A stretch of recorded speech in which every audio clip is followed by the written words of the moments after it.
Hello again, everybody. Welcome into Gamecock Central Radio. Emerson Phillips, joined by Gamecock Central columnist Scott Davis, talking Gamecock football.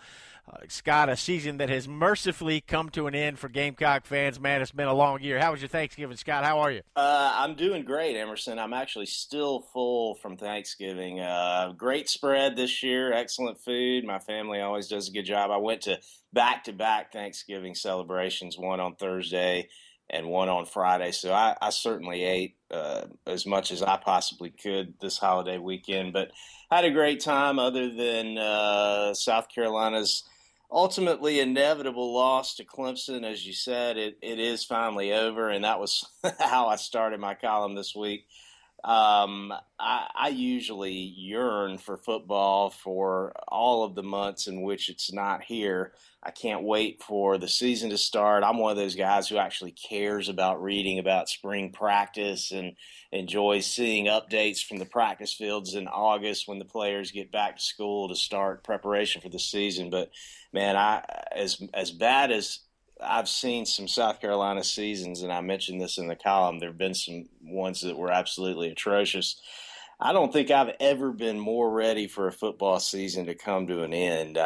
This season, between some of the unexpected losses, you lost to a 5-7 Kentucky team at home, you lost to the Citadel at home, and then, of course, you close with a loss to Clemson. And by the way, they happen to be number one in the nation right now. So with all those things being said, plus mix in the fact that your head coach leaves at midseason and you have no idea who your next head coach is going to be, I'm ready to move on to the offseason and see what happens. Scott, you really feel like this year for you as a fan was tougher than the 1-10 season Brad Scott's last year, 98, or even the 0-11 season under Lou Holtz in his first year? You feel like this year was worse? From a fan's perspective, it was tougher for you this year than those other years? As hard as it may sound to believe that, I really do. That 1-10 team obviously was going nowhere with Brad Scott. We knew he was gone at the end of that season, and so there was a sense of hope that maybe better things were waiting for us ahead. And then when Lou Holtz got here, the team was, especially early in the season, pretty competitive. They didn't win games, but they hung around. They looked fairly well coached. They seemed like they had a plan, and all of those observations came to fruition the next season when the Gamecocks won 7 games and went to the Outback Bowl and beat Georgia and had, for them, a fairly successful season. And so this group just – I don't know. They disappointed time and time again. There were listless efforts out there at times this season against Missouri on the road. Certainly, as I mentioned earlier, that Kentucky game. Even the wins weren't particularly thrilling. You beat Vanderbilt by 9 at home. You won against Central Florida at home. And struggled to do it for about 3 quarters against a team that went 0-12 and is without a doubt the worst college football team in America at a major level.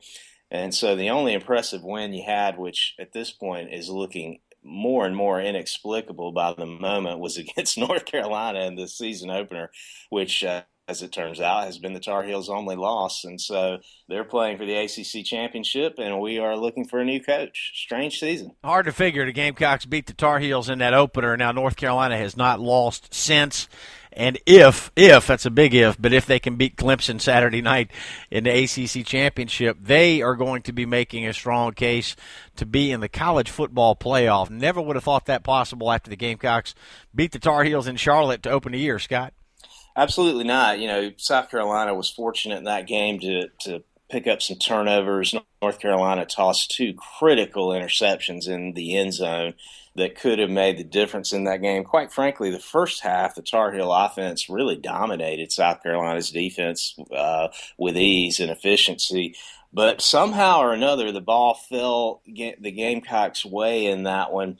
But going back to my earlier point about just this team in general this year, they just haven't been fun to watch. I don't know how else to describe it. I said in the column that it's not really about wins and losses or about looking at it rationally. It's about the way you feel when you're watching the team. And there just hasn't seemed to be any sense of hope watching this team this year. There was a brief flurry of excitement when Sean Elliott was named the interim head coach, the offense looked a little bit different. There was maybe some hope that there were signs of life, at least on the offensive side of the ball. But that once coaches got tape on that quickly kind of dissipated.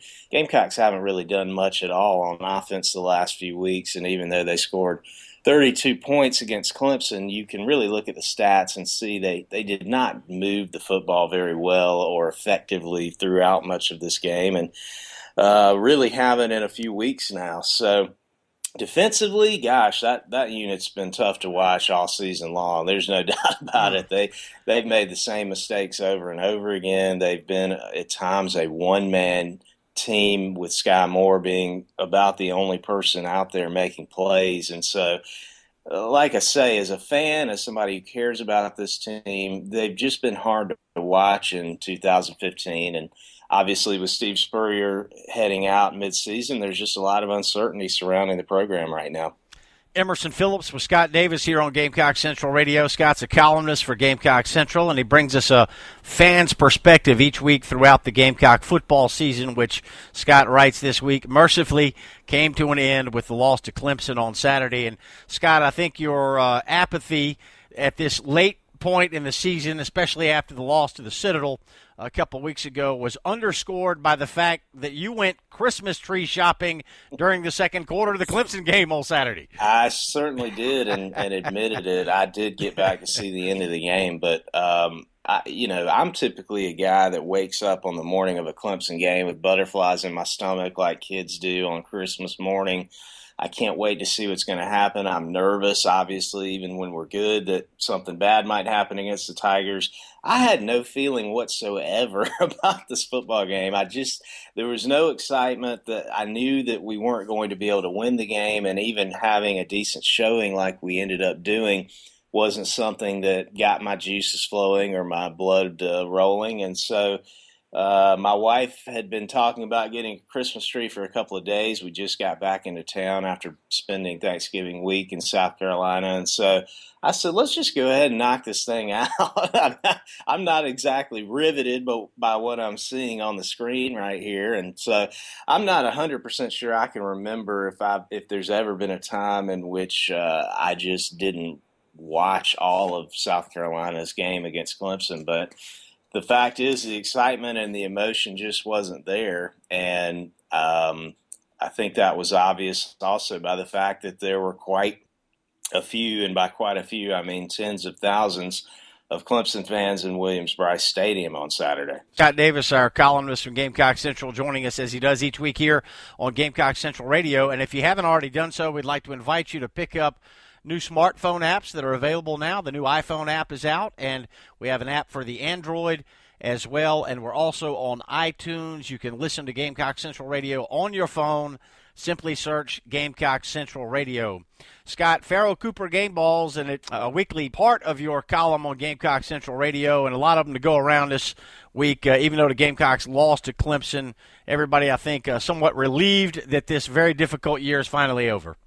Yeah, last year I started naming the game balls after Pharaoh Cooper because he was my favorite Gamecock player, and so obviously we will bid farewell to him.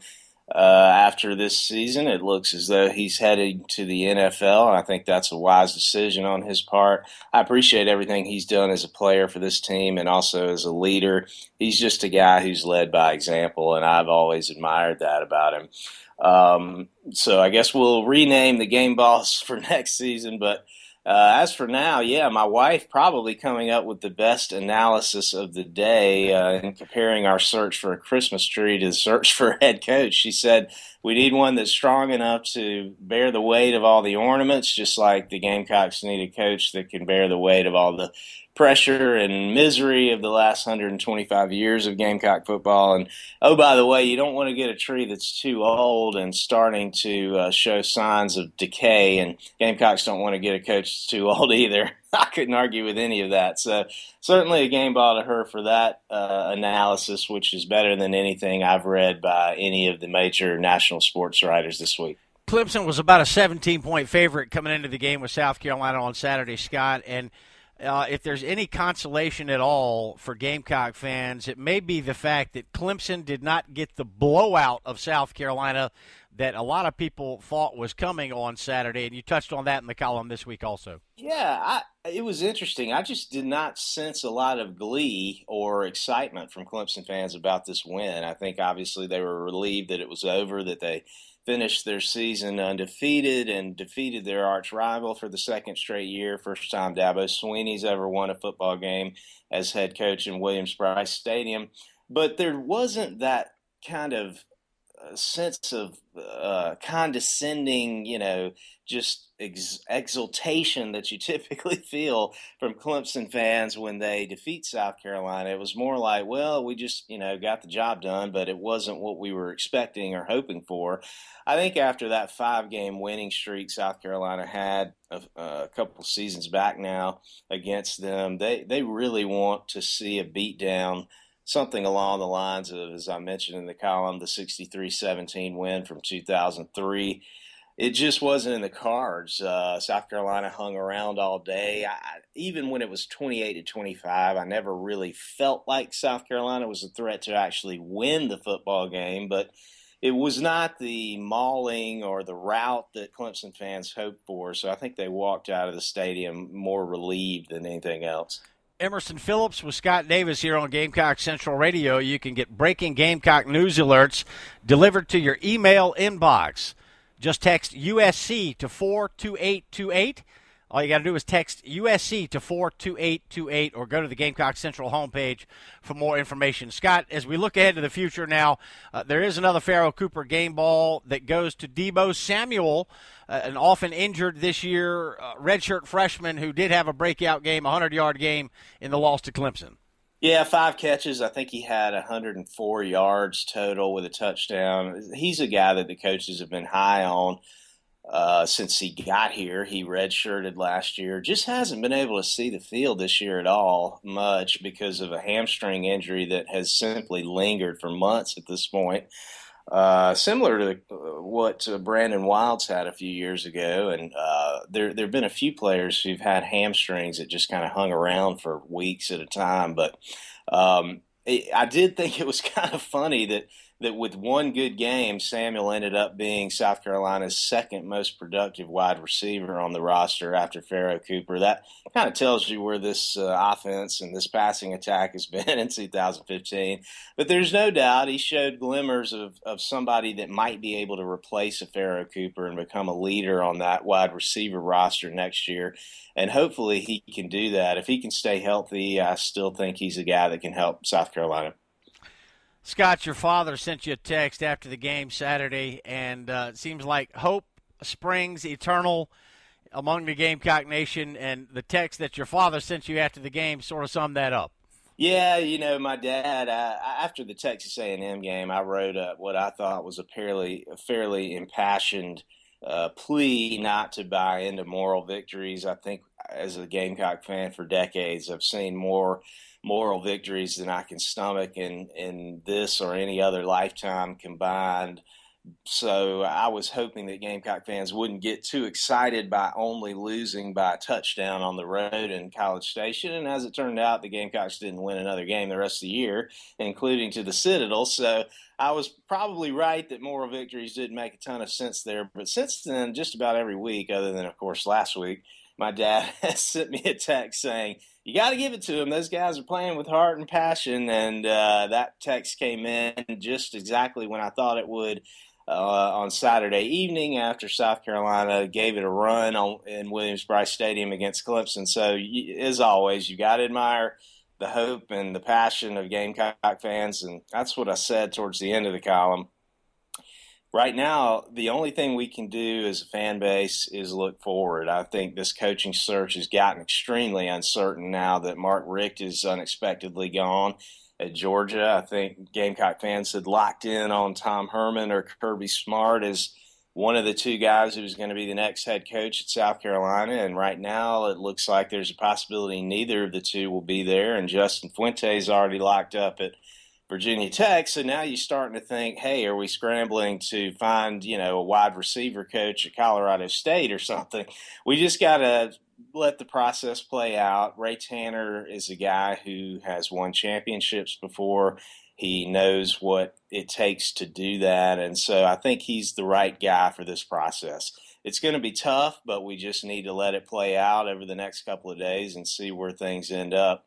And one thing I know for sure is that whoever is standing behind a podium in the next few days being introduced as the South Carolina head coach is going to be welcomed and highly regarded, and probably by many people believed to be somebody who's getting ready to lead this beleaguered fan base to a national championship, because that's just what South Carolina fans do, and that's what makes them great. Should certainly be an eventful and interesting off-season here, Scott. Are you one of these that needs to put Gamecock football down for a little while once the season is over? How closely will you be following the coaching search, and how important is it for Gamecock football as we look ahead to next year?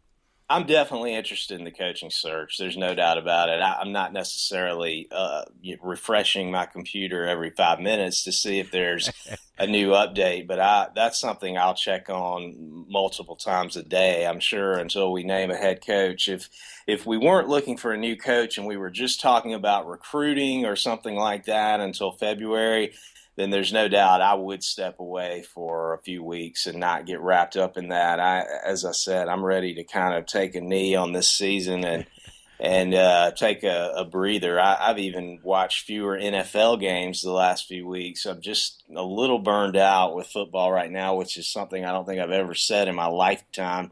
But with regards to the coaching search, I'm extremely interested in that, because if Steve Spurrier still does have a legacy at South Carolina, if there's still a pulse left on that, then whoever is hired here as his replacement is, as I've said, I think to you a couple of times in earlier talks, this is the most important college football hire in South Carolina's history, in my opinion, because Steve Spurrier showed it could be done here. He won 33 games in 3 years in an SEC East championship. And no, that doesn't sound like what Mark Richt did at Georgia or Les Miles did at LSU, but for South Carolina, it was a huge accomplishment. So if he still has a legacy at South Carolina, this job's incredibly important. If we're going to build on what he started to lay a foundation for, then we got to get this right. And so I'll be paying attention to that for sure, because it's hugely important to the future of this program. No doubt. You can follow the coaching search right here on Gamecock Central. Scott, if there is a silver lining